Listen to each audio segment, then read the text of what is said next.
Ayan na guys. Naka-ready na ang umang sa bayawak. Mayroon mahuli din natin ang bayawak dito. Napakasukal kasi ng kapaligiran. Talagang bahayin ng bayawak. Kasi may mga tubig pa kasi dito yan. Ayan, tubig. Ayan. Marami kasi diyang bayawak. Yan. Nagkalat dyan. Tapos ito umam. Ayan. Kinanat ko dyan para makamoy ng bayawak. Para pumasok dito sa butas na yan. Ayan. Pag nasunggulin yung buti yung kahoy na yan, uli na sila dito ngayon. Ayan. Yung lubid na yan, yung oridilaw na yan, yan yung magsisilbing sisilo sa bayawak.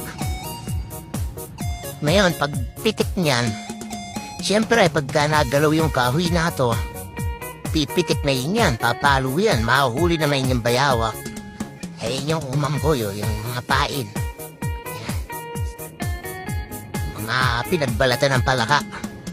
Diyan mong gagaling bayawak, yan. Malalaki bayawak dito, mga ganyan pala na kayo yan. Nakikita niyo yung puno na yan, ganyan pala na kayo bayawak dito, para mahuhuli natin yan. Update ko na lang kayo pagka nahuli yan. Ayan, nakaready na siya, yan. Diba? Sige, hanggang dito na lang.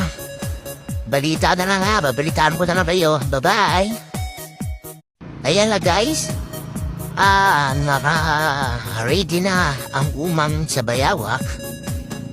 Mayroon mahuli din natin ang bayawak dito. Napakasukal kasi ng kapaligiran. Talagang bahayin ng bayawak. Kasi may mga tubig pa kasi dito yan. Ayan, tubig. Marami kasi diyang, bayawak. Yan. Nagkalat dyan. Tapos ito umam. Ayan. Kinanat ko dyan para makamoy ng bayawak. Para pumasok dito sa butas na yan. Ayan. Pag nasunggulin yung buti yung kahoy na yan, uli na sila dito ngayon. Ayan.